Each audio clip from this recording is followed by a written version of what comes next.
Assalamualaikum warahmatullahi wabarakatuh. Baik, materi kita pada hari ini itu adalah masalah bioteknologi pupuk hayati. Mungkin pada beberapa minggu lalu Anda sudah membahas tentang bioteknologi, di mana ini merupakan suatu hal yang banyak diterapkan untuk bidang pertanian pada saat sekarang ini. Jadi materi hari ini, bagaimana kita bisa memperoleh pupuk selain daripada pupuk kimia, itu bisa kita dapat dari pupuk hayati. Nah, jadi pupuk hayati atau biofertilizer adalah suatu bahan yang berasal dari jasad hidup, khususnya mikroorganisme, yang digunakan untuk meningkatkan kualitas dan kuantitas produksi tanaman. Nah, biofertilizer atau pupuk hayati itu ada mikroba, organisme pemfiksasi nitrogen, organisme pelarut fosfat, dan nanti itu adalah organisme yang mampu merangsang pertumbuhan tanaman. Nah, biofertilizer atau mikroba yang karena aktivitasnya di sini mampu meningkatkan pertumbuhan tanaman. Jadi maksudnya di sini dengan adanya biofertilizer atau pupuk hayati di dalam tanah tersebut, maka mampu meningkatkan aktivitas dan pertumbuhan tanaman. Nah, kemasan biofertilizer, kemasan daripada pupuk biofertilizer ini bisa dalam bentuk cair, serbuk, butiran. Nah, kemudian keuntungan menggunakannya itu mudah diperbanyak, murah, tidak merusak lingkungan tanah. Nah, keterbatasannya, maksudnya keterbatasan daripada biofertilizer tersebut adalah efektivitas kondisi fisik lingkungan dan kompetisi. Maksudnya di sini dia memiliki kondisi-kondisi lingkungan tertentu baru mampu hidup. Kalau dia kondisi lingkungannya tidak sesuai, misalnya organismenya itu tidak mampu hidup apabila kondisi tanah itu terlalu kering. Atau ada juga mikroorganisme itu yang tidak mampu hidup pada kondisi tanah yang terlalu basah. Atau misalnya tergenang, ada juga yang nggak sanggup. Jadi selektif di situ. Ada yang mampu hidup dan ada yang tidak mampu hidup dengan kondisi-kondisi tertentu. Nah, kemudian yang pertama kita bahas di sini adalah mikroba penambat nitrogen. Ini dibedakan atas mikroba yang simbiotik dan non simbiotik. Nah, jadi di sini organisme yang memiliki kemampuan menambat N2. Jadi sama-sama itu baik simbiotik dan non simbiotik itu adalah organisme yang mampu meningkatkan atau menambat nitrogen dari udara, terutama didapatkan dari prokariot yang mencakup ada 19 grup bakteri. Jadi bakteri yang prokariot itu mencakup 19 grup bakteri yang mampu menambat N dari udara. Maksudnya mikroba tersebut luas di antara Eubacteria dan Cyanobacteria dan termasuk beberapa Streptomyces ya. Jadi ini dia, maksudnya ini dari golongan-golongan bakterinya ya. Yang kita bahas pertama adalah yang simbiotik.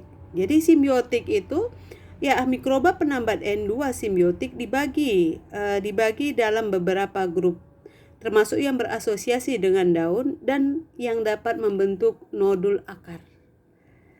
Nah, kemudian penentuan taksonomi mikroba penambat N2 mencakup sejumlah karakteristik, diantaranya homologi asam nukleat. Ini maksudnya itu adalah untuk melakukan taksonominya ya. Nah, ini tadi contoh daripada bakteri. Itu contohnya adalah Rhizobium, Bradyrhizobium. Ya, jadi kok jenis-jenisnya yang mana Bu spesiesnya? Ini ada spesiesnya ya. Ini spesiesnya. Nah, kemudian apa tanaman inangnya? Jadi kalau dia simbiotik, tadi kita bicara ini adalah simbiotik ya. Penambat nitrogen simbiotik tadi. Simbiotik artinya itu dia membutuhkan tanaman inang bersimbiosis secara mutualisme dengan akar tanaman, ya, akar tanaman atau dengan tanaman ya, bersimbiosis secara mutualisme. Jadi dia tidak dapat berperan apabila tidak ada tanaman inangnya.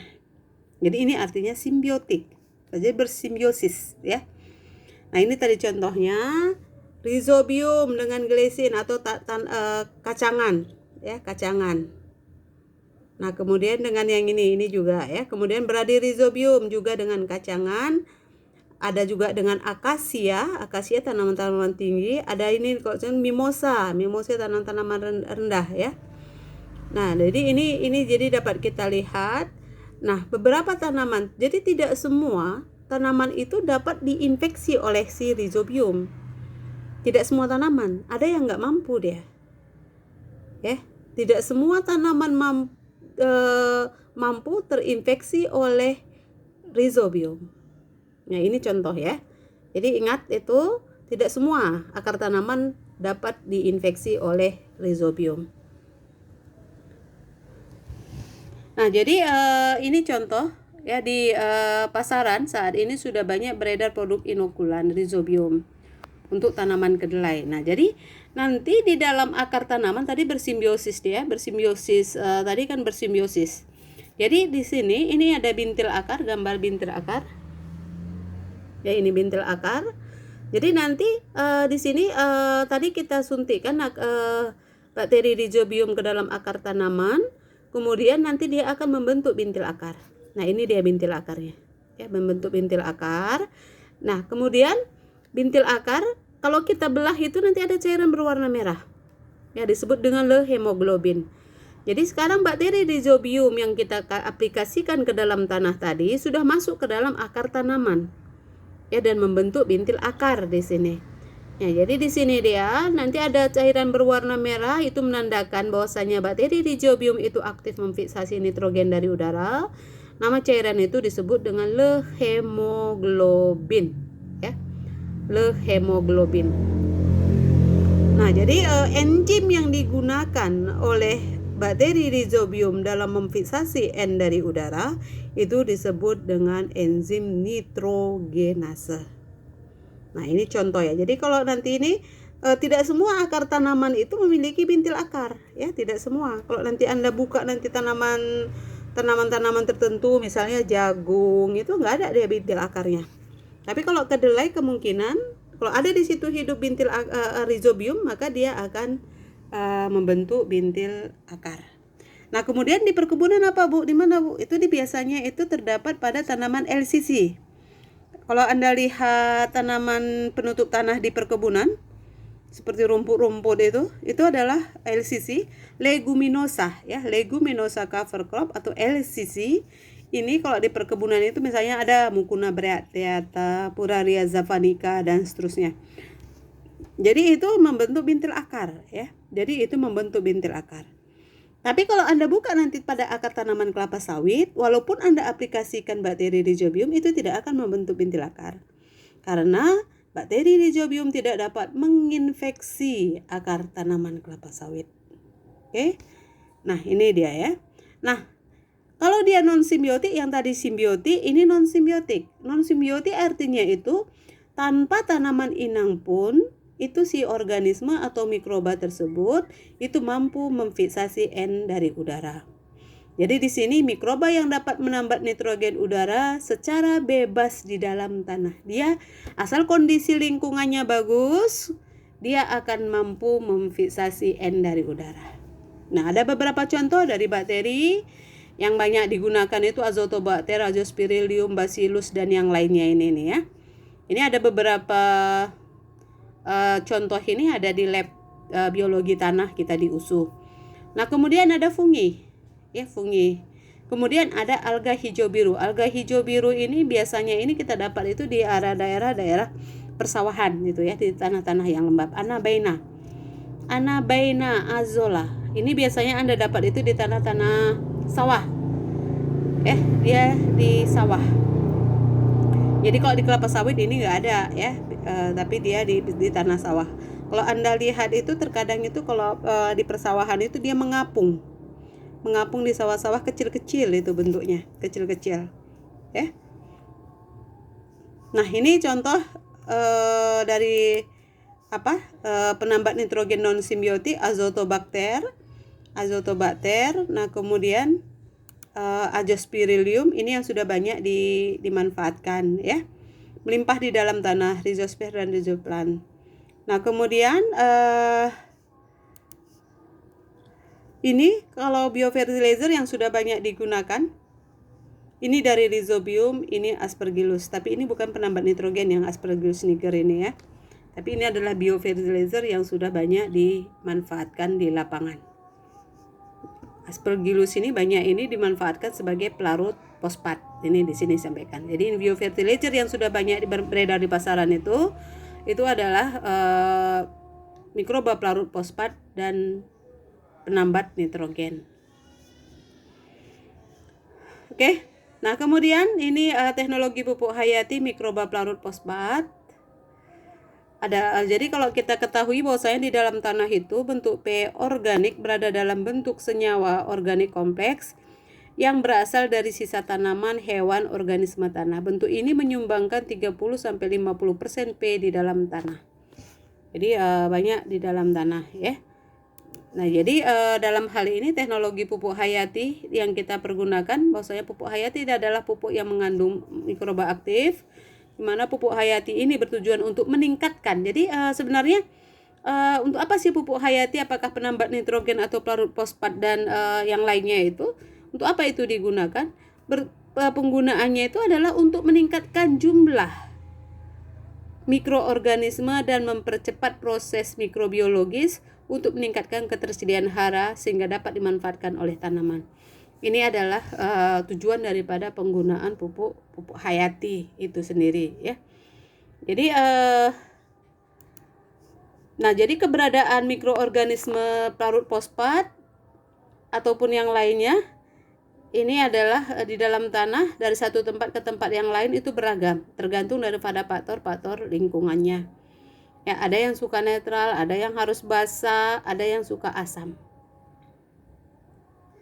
Nah, ini tahap memperoleh pupuk hayati. Yang pertama itu lakukan isolasi, seleksi, uji potensi, kemudian identifikasi. Nah, setelah dapat diidentifikasi itu adalah pemanfaatan atau perbanyakan pupuk hayati. Ini sudah bisa dipasarkan. Ya, di sini sudah aplikasi ke tanaman dan sudah dapat dipasarkan. Ini media Vikovskaya untuk komposisi per liter. Ini adalah media. Jadi untuk melakukan isolasi, ini masing-masing mikroba memiliki media tersendiri. Ya, media tersendiri. Kalau untuk pelarut fosfat, ini medianya. Media Vikovskaya untuk komposisi per liternya. Ini jadi kita buat medianya seperti ini. Nah, ini tahapnya ya. Isolasi, jadi kegiatannya isolasi, ambil 10 gram tanah yang akan diisolasi. Nah, jadi kita ambil tanah dari sini, kemudian ini tadi media tadi sudah kita siapkan. Nah, kemudian kita encerkan di sini, diencerkan. Kemudian dituang kemari media dan pengencerannya, ambil 1 mili. Kemudian tuangkan kemari ke petri dish, kemudian dituang medianya kemari. Nah, setelah ini nanti kita purifikasi. Nah, nanti dapat banyak sekali. Di dalam petri dish itu akan kita temukan bakteri dan jamur. Ya, bakteri dan jamur, kemudian kita pisahkan yang mana bakteri, yang mana jamur. Nah, ini deh seperti ini. Jadi masih payah dia ngelihatnya. Nanti kita pisahkan masing-masing. Purifikasi artinya pemurnian, ya, pemurnian. Nah, kemudian dimurnikan, pisahkan mana bakteri, mana jamur. Nah, ini biasanya seperti ini. Ini kalau tadi pelarut fosfat ya. Ini medianya Vikovskaya. Kemudian kita lihat kalau dia membentuk zona bening, ini zona bening, ini dia ininya. Kemudian ini membentuk zona bening. Ini koloni, kemudian ini zona beningnya. Kalau dia membentuk zona bening berarti dia adalah pelarut fosfat. Jadi ini kita ambil ya, kita ambil. Nah, ini untuk jamur ya, ini untuk jamur. Nah, ini kalau kita amati dengan mikroskopis yang kecil, ukuran kecil, ambil satu helai di sini hifanya, kemudian kita bawa ke bawah mikroskop, nampak nanti masing-masing bentuknya berbeda. Nah, ini conidianya, ini conidiophore-nya ya, ini conidiophore, ini conidia. Nah, ini contoh jamur Aspergillus ya. Jadi kalau kita amati di bawah mikroskop, di bawah bentuknya adalah seperti ini sebenarnya. Nah, setelah kita temukan organismenya, baru kita uji potensinya. Jadi ini mendapatkannya ya. Kita isolasi tadi ambil dari tanah dulu. Ini tahapnya tadi, isolasi, pemurnian, purifikasi. Ya, ini dipurifikasi. Purifikasi ini purifikasi artinya pemurnian, dimurnikan, hanya satu petri di situ, satu jenis, atau dianggap kalau dia bersamaan itu dimurnikan, dipisahkan dari teman-teman yang lain. Baru kita uji potensi ya, uji potensi.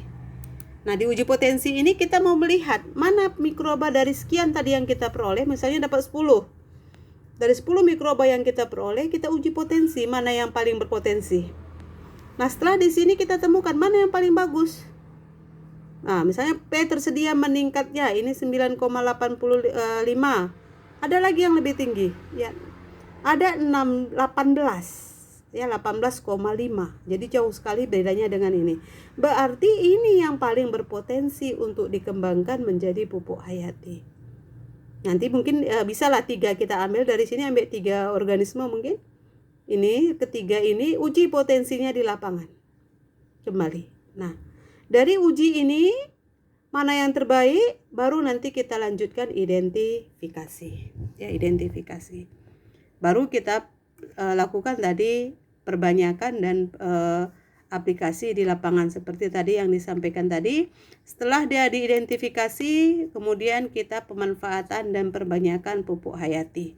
Maksudnya di sini sudah dapat diuji potensi, identifikasi, kemudian kita lakukan perbanyakan dan pemanfaatannya di lapangan. Ya, jadi ini dia tahapnya. Nah, kemudian selain daripada itu juga ada mikoriza. Mikoriza itu merupakan jamur pada akar. Ya, jamur yang terdapat pada akar tanaman. Nah, di mana di sini ini pada akar tanaman. Ya. Kita nampak nanti dia mati di dalam mikroskop, ini ada seperti ini dia. Ada vesikelnya, ini vesikelnya, ini arbuscula. Ini kalau kita ini arbuscula. Vesikel, arbuscula, ini namanya hifa. Benang-benang ini namanya hifa ya.